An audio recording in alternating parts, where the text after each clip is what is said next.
Sir, आज जब आप कपिलवस्तु में आए हुए हैं तो क्या सोच करके कपिलवस्तु में आपका आगमन हुआ, पहले ये बताएं। देखिए, आज हम लोग भीम आर्मी आज़ाद समाज पार्टी के टीम के साथ कपिलवस्तु विधानसभा में पहुंचे हैं, फुलवरिया गांव में। और यहां हमारे जिला पंचायत सदस्य के प्रत्याशी हैं भाई दिलशाद जी, जो चुनाव लड़ना चाहते हैं। इनके द्वारा एक कार्यक्रम का आयोजन किया गया था। उसी कार्यक्रम को संबोधित करने के लिए हम सभी पदाधिकारी यहाँ पहुँचे थे। और हम लोग इस 2026 के जिला पंचायत कार्यक्रम में अपनी पार्टी को अधिक से अधिक संख्या में ज़्यादा से ज़्यादा प्रत्याशी जिताने के लिए संघर्ष कर रहे हैं। उसी क्रम में आज हम लोग यहाँ आए थे और एक कार्यक्रम को संबोधित किया गया और हमारे भाई दिलशाद जी ने बड़ी संख्या में लोगों को इकट्ठा भी किया था। बहुत अच्छा कार्यक्रम है। सर, ये जो दलित मुस्लिम भाईचारा जो कमेटी का जो आप लोगों ने निर्माण किया है, कितना ये हद तक जो है ये सक्सेस रहेगा? देखिए, मेरा मानना है ऐसा नहीं है कि इससे पहले इस देश के अंदर पिछड़ा दलित और मुस्लिम एकता नहीं बना है। इसी एकता की बदौलत जो है, एक बार जब कांग्रेस पार्टी की सरकार थी, जब लगता था कि कांग्रेस ही भारत है, भारत ही कांग्रेस है, उस समय भी इसी एकता ने उस पार्टी को उखाड़ करके फेंका था, सत्ता से बाहर किया था, और जो आज तक आ नहीं पाई है। तो और जबकि भारतीय जनता पार्टी जितनी मजबूती में कांग्रेस थी, उस मजबूती को अभी छू नहीं पाई है। तो इसको उखाड़ फेंकने में बहुत समय नहीं लगेगा। और मैं देख रहा हूं, मैं गांव-गांव जा रहा हूं, पूरे जिले में जा रहा हूं, जिस तरीके से हमारे पिछड़े समाज के लोग और दलित समाज के लोग और अल्पसंख्यक समाज के लोग एकजुट हो रहे हैं। ये मेरा विश्वास है। इस 2026 के पंचायत चुनाव में ये मेरा विश्वास है, कम से कम 25 जिला पंचायत सदस्य हमारे जनपद सिद्धार्थनगर। सर, आपसे एक और सवाल है, आपके साथ, आपके पार्टी के साथ मुस्लिम परिवार क्यों जुड़े? इसका क्या बेनिफिट है उसको? देखिए, मुस्लिम परिवार को इसलिए जुटना चाहिए कि आज भारतीय जनता पार्टी हिंदुओं को मुस्लिम के खिलाफ भड़का रही है, और भड़का रही है एक बड़ा तबका जो है, बड़ी आबादी एक समाज के खिलाफ होता जा रहा है। और जिस पार्टी को वोट करते आए हैं वह पार्टी चुप है। उन पर किसी तरह का जुल्म अत्याचार हो रहा है। उनके घर बुलडोजर से गिरा दिए जा रहे हैं, उनके मस्जिदें गिरा दी जा रही हैं, उनके मदरसे गिरा दिए जा रहे हैं, लेकिन वह सरकार इनके हक और अधिकार को नहीं बचा पा रही, इनकी संपत्ति को नहीं बचा पा रही है। इसलिए उस सरकार से, उस नेता से काफी निराशा है। और मुस्लिम समाज आज भाई चंद्रशेखर आजाद जी को अपने नेता के रूप में स्वीकार कर रहा है, आशा भरी निगाहों से उनको देख रहा है। और मुस्लिम समाज को ये विश्वास है कि इनकी समस्याओं का समाधान अगर कोई कर सकता है तो भाई चंद्रशेखर आजाद जी कर सकते हैं। और कोई पार्टी अगर इस देश के अंदर भारतीय जनता पार्टी को सत्ता से बेदखल कर सकती है तो वो है आजाद समाज पार्टी। इसलिए मुसलमान हमारी पार्टी के साथ आ रहे हैं। सर, देखा जाता है कि जहाँ के सवाल उठ के निकल के आता है कि चंद्रशेखर भाई जो लोगों का कहना है कि चंद्रशेखर लोगों पर मुकदमा लिखवाने काम करते हुआ पे, क्या कहना है आपके? देखिए, जब आप काम करेंगे ना, जब आप घर से बाहर निकल करके किसी काम से जाएंगे तो रास्ते में एक्सीडेंट भी हो सकता है। आप खेत में काम करेंगे तो हो सकता है फावड़े से आपका हाथ पैर भी कट सकता है। आप कोई भी काम करेंगे तो कुछ तो क्षति होगी, कुर्बानी देनी पड़ेगी। अगर हमारे पूर्वज यही बात सोच लेते कि लोगों की जान की क्षति होगी तो ये देश आज़ाद नहीं होता। आपको पता है ना, भगत सिंह जैसे लोग कुर्बान हो गए, उनकी कुर्बानी का नतीजा है कि आज ये देश आज़ाद हुआ है। इसी तरीके से अगर ये समाज अपनी उन्नति और तरक्की चाहता है तो उसको कुछ ना कुछ तो कुर्बान करना पड़ेगा, कुछ ना कुछ नुकसान उठाना पड़ेगा। हम दलित समाज के लोगों में, पिछड़े समाज के लोगों में, अर्थात जो भी युवा हैं इस देश के, चंद्रशेखर भाई आजाद को नेता मानते हैं। उनको इस बात से कोई शिकायत नहीं है। ये तो विरोधी लोग कहते हैं, विरोधियों का काम है विरोध करना, वो अपना काम कर रहे हैं।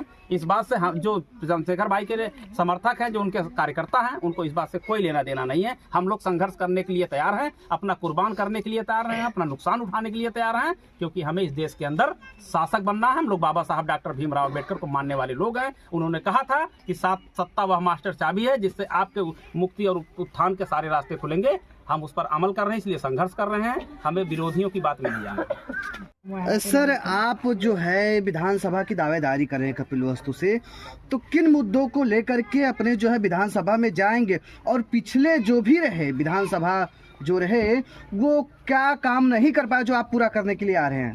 देखिए, आपके चैनल के माध्यम से मैं आपको पहले बहुत बहुत धन्यवाद देता हूं।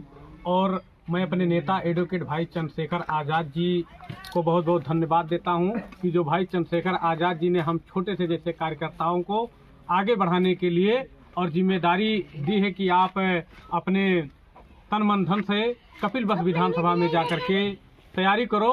तो उसी कड़ी में मैं भाई चंद्रशेखर आज़ाद जी और माननीय प्रदेश अध्यक्ष सुनील कुमार चित्तौड़ जी के दिशा निर्देश के क्रम में मैं कपिल बस विधानसभा में संगठन के जरिए अपने विधानसभा कमेटी, सेक्टर कमेटी और बूथ कमेटी के जरिए गांव-गांव जाकर के पार्टी संगठन को मजबूत करने का काम कर रहा हूं।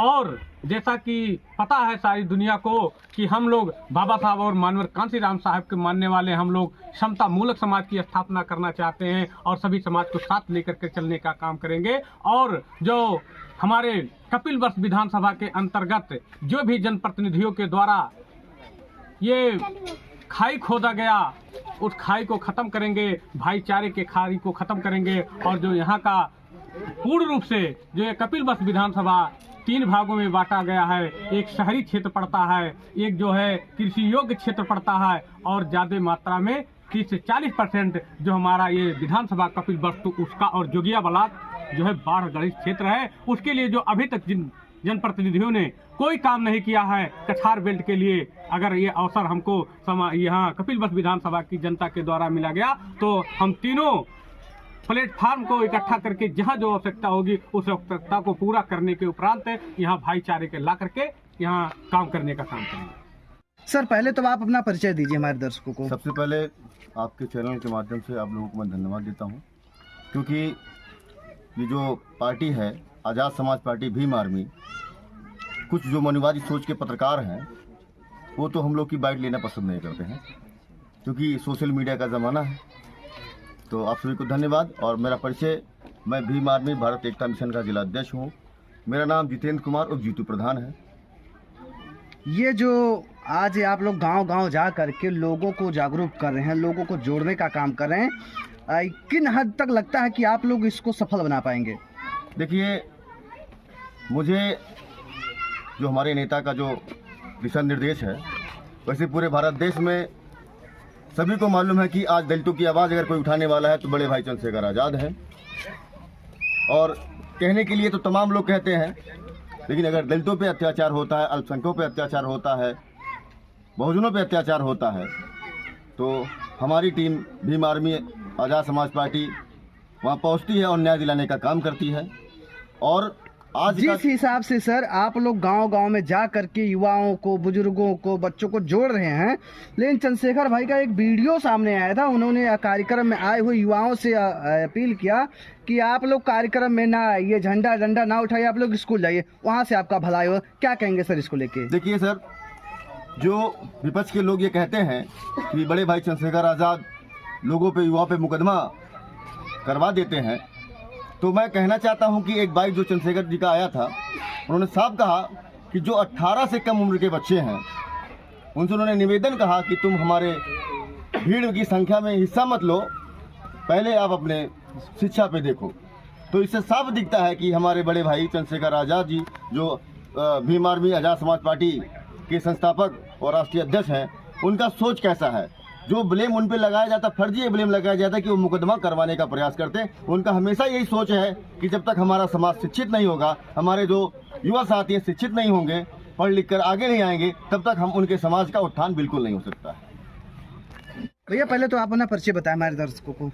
मेरा नाम विजय यादव पालवान है। मैं नगर पंचायत उसका बाजार से भीम आर्मी आज़ाद समाज पार्टी से चुनाव भी लड़ चुका हूँ और बहुत बढ़िया वोट मिला था। सर इस देश में और क्या कहा जाए तो प्रदेश में यादवों की भी एक पार्टी है जिसको समाजवादी पार्टी के नाम से भी जाना जाता है, लेकिन आप वहाँ ना जुड़ करके आज़ाद समाज पार्टी में आपका जुड़ने का क्या कारण है सर? सर मेरा कारण ये है जुड़ने का कि आज़ाद समाज पार्टी एक ऐसा पार्टी है जो गरीबों, पिछड़ों, दलितों, अल्पसंख्यकों की पार्टी है और यहाँ जो सम्मान यादवों का है वो अन्य किसी पार्टी में नहीं है। जो एक उस पार्टी में ज़्यादातर देखा गया है कि लोग, अब यहीं अपने ज़िले की ही बात कर लूँ मैं, तो ज़्यादातर जो है अपने रिश्तेदारों को ही टिकट दिया जाता है, इसलिए मैं भीम आर्मी और चंद्रशेखर जी के साथ हूँ। सर ये देखा ये जा रहा है कि अभी एक यादव जी की जो है चुटिया काट दी गई है और उस समय कुछ समय पहले ही जो गाना बजाना करते थे, पूजा पाठ करवाते थे, उनके साथ जो भद्रता हुआ उसको लेकर आप क्या कहेंगे? ये तो बहुत गलत हुआ है इस सरकार में और देखा जाए तो उसको लेकर जो एक विशेष जाति को जोड़ने वाली पार्टियां हैं जो कहती हैं मैं यादव हितैषी हूँ, ऐसा हूँ, ऐसा हूँ, यह लोग जो है समाज के प्रति कभी कोई सम्मान ही नहीं रहा है। आप पूरे उत्तर प्रदेश में देख लीजिए कि एक ही परिवार को केवल टिकट दिया गया, एक ही खानदान में टिकट मिला और क्या अन्य विधानसभाओं में यादव का कोई वजूद नहीं है? यादव उस पार्टी का गुलाम थोड़ी है। आगे से क्या लग रहा है, समाज- यादवों को केवल वोट के लिए इस्तेमाल किया जा रहा है? बिल्कुल बिल्कुल, उस पार्टी में केवल यादवों को वोट के लिए इस्तेमाल किया जाता है और यूज करके उनको फेंक दिया जाता है। देश के जो समाज के युवा हैं उनको सर क्या कहेंगे? देश के हमारे जो भी नौजवान साथी हैं, खासकर मेरे समुदाय के लोग, मैं उनसे अपील करता हूं कि आप भी पार्टी में जुड़िए। जो सम्मान आपको यहाँ मिल जाएगा उस पार्टी में नहीं मिल पाएगा। सर पहले तो हमारे दर्शकों को आप अपना परिचय दीजिए। मेरा नाम नौशाद आलम खान है और मैं राजनीति में बहुत ज़्यादा नया भी नहीं हूँ और बहुत ज़्यादा पुराना भी नहीं हूँ। 2022 में मैं राजभर पार्टी का कमान संभाला था सूरतगढ़ में और मैं प्रेमचंद कश्यप जी को चुनाव लाके लड़ाया था और हम लोग को 48,000 वोट मिला था। क्या सोच करके सर वहाँ से आकर के आजाद समाज पार्टी से आप लोग जुड़ रहे हैं? क्या सोच करके जुड़ रहे हैं? देखिए, भारतीय जनता पार्टी के बाद में अगर कोई पार्टी है तो वो आजाद समाज पार्टी है। बाकी पार्टियों में ईरर आ गया है। ईरर का अर्थ ये होता है कि आप अगर जो सोचते हैं कि हम कैलकुलेटर चलाएंगे और कैलकुलेटर के हिसाब से हमारा रिजल्ट आ जाए, तो रिजल्ट आ नहीं रहा है। समस्या इस बात की है और वो समस्या कई पार्टियों में, जैसे कांग्रेस है, समाजवादी पार्टी है, उनका फेक जनाधार है और फेक जनाधार के हिसाब से अगर कैलकुलेशन करते हैं तो वो रिजल्ट गलत आ जाता है। और पहली बात, और दूसरे नंबर पे इस पार्टी में हम इसलिए आए हैं क्योंकि हमने अम्बेडकर जी को पढ़ा और अम्बेडकर जी को पढ़ने के बाद हमें समझ में आया कि अगर इनका कोई कारवा लेके चलता है, क्योंकि देश को संविधान से चलाना है, और इनका अगर कोई कारवा लेके चलता है तो उसी हिसाब से देश चलेगा तो ज़्यादा बेहतर रहेगा। तो मेरे समझ से चंद्रशेखर आज़ाद जी वही आज के डेट में ये कारवा लेके चल रहे हैं। क्या लग रहा है, अभी एक पीड़ित पक्ष से मेरठ में एक घटना हुई दलित परिवार के साथ, उसको लेकर के उनको पीड़ित परिवार से मिलने नहीं दिया गया और काफ़ी उनको रोकने का भी प्रयास किया गया। तो क्या लग रहा है कि आप लोग कभी पीड़ित पक्ष को न्याय दिला पाएंगे कि केवल आप लोग अपने दायरे में सिमट के रह जाएंगे? नहीं, देखिए, दो तरह का सवाल आता है। कभी कभी कोई कहता है कि मतलब ये जो जुल्म कर रहे हैं वो क्या है कि निर्दोष हैं, उनके ऊपर जो है चंद्रशेखर जी जो है गलत मुकदमा करवा दिए, और कोई कहता है कि नहीं, वो न्याय नहीं दिलवा पाएंगे। लेकिन आप इतिहास उठा के देख लीजिए, बहुत ज़्यादा बड़ा इतिहास नहीं है चंद्रशेखर जी का। जहाँ जहाँ वो गए हैं वहाँ जो है उनके खिलाफ मुकदमा दर्ज हुआ है। पहली बात, जिन्होंने वो किया, अत्याचार किया, और भाई के खिलाफ भी हुआ है। तो न्याय तो दिलवा ही रहे हैं। अगर न्याय न दिलवा रहे होते तो खुद स्वयं चंद्रशेखर जी के ऊपर क्यों मुकदमा सरकार करती है, सामंतवादी सरकार। क्या लग रहा है सर कि आप लोगों के साथ अल्पसंख्यक जो समाज है वो जुड़ेगा कि इग्नोर कर जाएगा आप लोगों को? नहीं, अल्पसंख्यक समाज की मजबूरी है एक तरह से, इस पार्टी के साथ आना ही पड़ेगा। क्योंकि कालांतर में अगर जो हम जाते हैं तो देखते हैं कि यही एक समाज था जो दलित समाज और मुस्लिम समाज के गठजोड़ से कांग्रेस ने काफी दिन तक सत्ता पे जो है काबिज रही है। और अब आज की डेट में अगर देखा जाए तो सबको पता है कि अगर रिश्ता बनाया जाता है तो रिश्ता अगर दलितों के साथ अल्पसंख्यक बनाएंगे तो इनका राजनीतिक वजूद ज्यादा बढ़िया से कार्यरत हो पाएगा। और अगर जो किसी दूसरी पार्टी में जाया जाए तो शायद हो सकता है कि वो सम्मान नहीं मिल पाएगा और जो एरर है वो एरर दूसरी पार्टी में आती ही रहेगी और वहाँ फिर विफल हो जाएंगे। क्या नाम हुआ भैया, कहाँ के रहने वाले हैं और आज आप कम उम्र में जो है नेता का जो पोशाक पहने, क्या सोच करके आप एंट्री किए हैं? जी, मेरा नाम दिलशाद शाह है। मैं भीम आर्मी आजाद समाज पार्टी से जुड़ा हुआ हूँ। मेरा आप गाँव चुनाव भी लड़ने की तैयारी कर रहे हैं, तो क्या सोच करके आप चुनाव के मैदान में उतर रहे हैं? मेरा ये सोच है कि युवाओं को आगे आना चाहिए। अगर युवा आगे नहीं आएंगे तो जो युवाओं में जोश है, जो उनके अंदर हिम्मत है करने का, वो फिर कौन करवाएगा? हम ही लोग आगे नहीं आएंगे तो फिर हम लोग का हौसला कौन बुलंद करेगा? क्या लग रहा है जो पीछे के नेता हैं जो ज़्यादा युवा अनुभवी होते हैं, जो पुराने नेता होते हैं वो अनुभवी होते हैं? नहीं, अपने अपने विचार से सब अनुभवी होते हैं, बाकी हमारे विचार से हम अनुभवी हैं, अपने विचार से अनुभवी हैं। तो क्या लग रहा है जो पार्टियां आती हैं शासन सत्ता में, तो क्या युवाओं को भागीदारी नहीं मिल पाती है? नहीं, भागीदारी मिलती तो हम यहाँ क्यों आते? भागीदारी ये नहीं है ना। मुस्लिम हर जगह पीड़ित होता है, मुस्लिम हर जगह मार खाता है, मुस्लिम की बच्चियों का नकाब बिका जाता है, मस्जिद मंदिर तोड़ा जाता है हम लोग का हर जगह, तो हम लोग को कहाँ न्याय मिलता है? क्या लग रहा है आजाद समाज पार्टी में आप लोगों को जगह मिलेगा? बिल्कुल मिला है, मिला तभी तो हम लोग को यहाँ मान सम्मान इज्जत है। हमारे भाई एडवोकेट चंद्रशेखर आजाद